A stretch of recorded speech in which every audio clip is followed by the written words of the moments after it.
Okay guys, welcome back na naman sa aking YouTube channel. No? So another tips and idea para mapataas ang inyong power score bilang isang free-to-play player.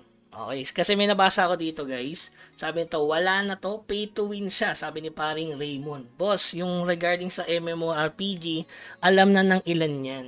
No? Ewan ko na lang sa iba kung di pa alam na ano talaga siya, pay to win. Basta MMORPG, kadikit talaga niyan is pay to win talaga. Diba? Hindi na kailangan i-remind, alam na ng lahat yan. Tapos kung gusto mo naman na hindi pay to win ng isang game, maglaro ka na lang ng MOBA game, Counter-Strike, kahit tumalpa ka dyan para sa skill, hindi ka lalakas dyan kung wala kang skill.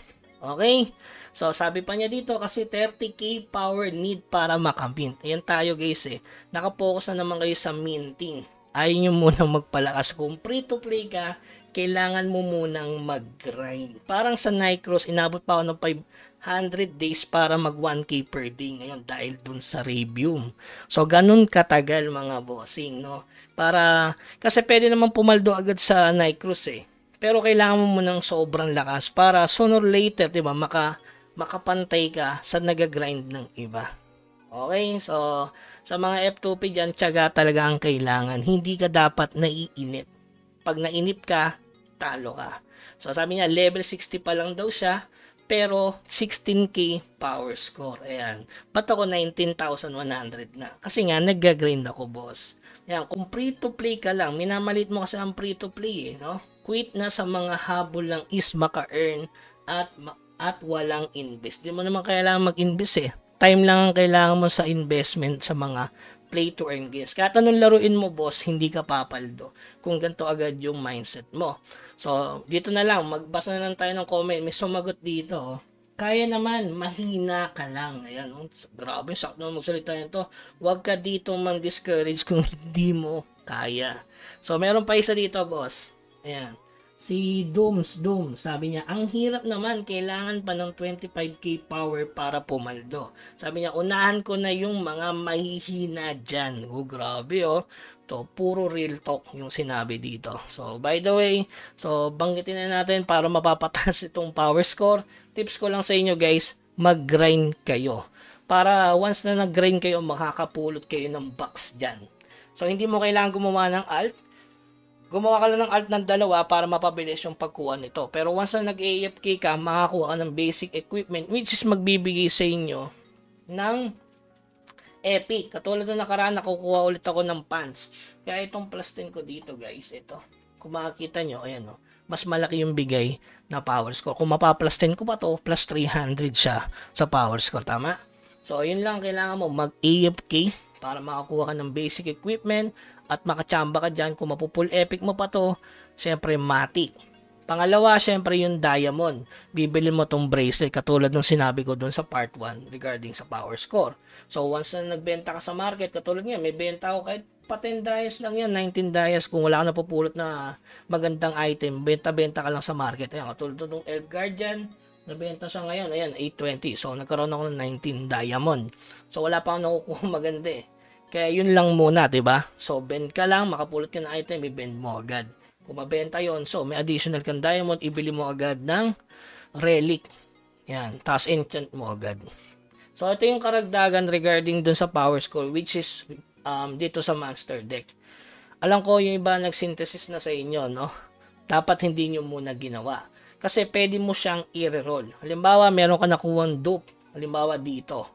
I-reroll mo, re-enroll pala, sorry. Re-enroll mo siya. Once na nag-re-enroll ka, possible na umangat, possible na bumaba. So, gagawin mo lang siya kapag nandito sa puti.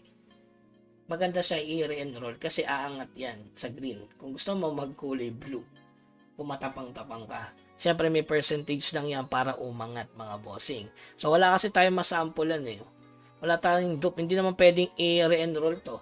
Possible na bumaksak yan sa max HP plus 1. Okay?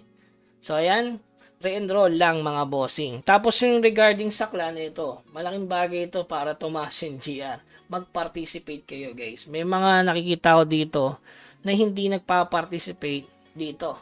So, halimbawa, upgrade, ayan, laboratory. Para kung tumatas to, matapos nila yung mission, yan, makukuha sila ng ganito.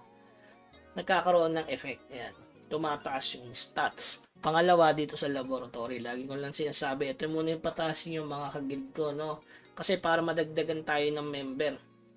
Kaya member, tapos ito naman yung susunod natin pupunuin. Kasi yung mga ibang member ko dito nag-focus, oh. Sayang yung 116, 180, kung dito nila nilagay yun, siguradong puno na. Tapos pag ganito yung puro guild member yung pataasin para makasabay tayo sa pagpapataas ng stats. So, ibig sabihin, para tumaas yung power score, kung makukuha natin lahat ng stats dito, yun, tataas yung power score. Kasi yung pa pinaghihinaan dun sa 30k eh. Kaya yan mga bossing. At saka hindi pa kayo 75 eh.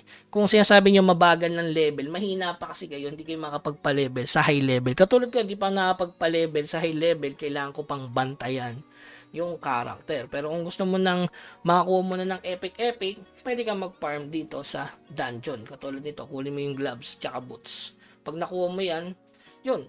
Suotin mo muna, huwag mo muna ibenta. Pero mahal to pag binenta. O yan o. Nabibili ba siya? Oh!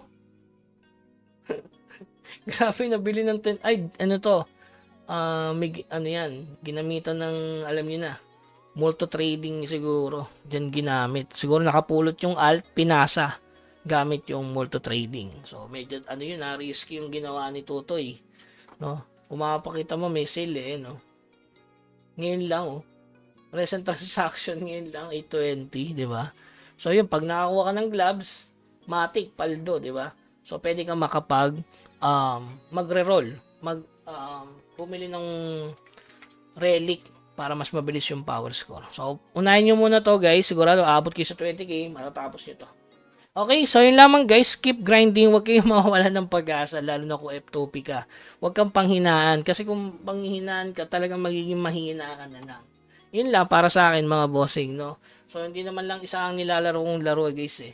So, madalas AFK lang naman ako. So, yun. Nagbibigay ng tips and idea para dun sa mga F2P na pinaghihinaan ng loob. Hanggang sa muli, paalam.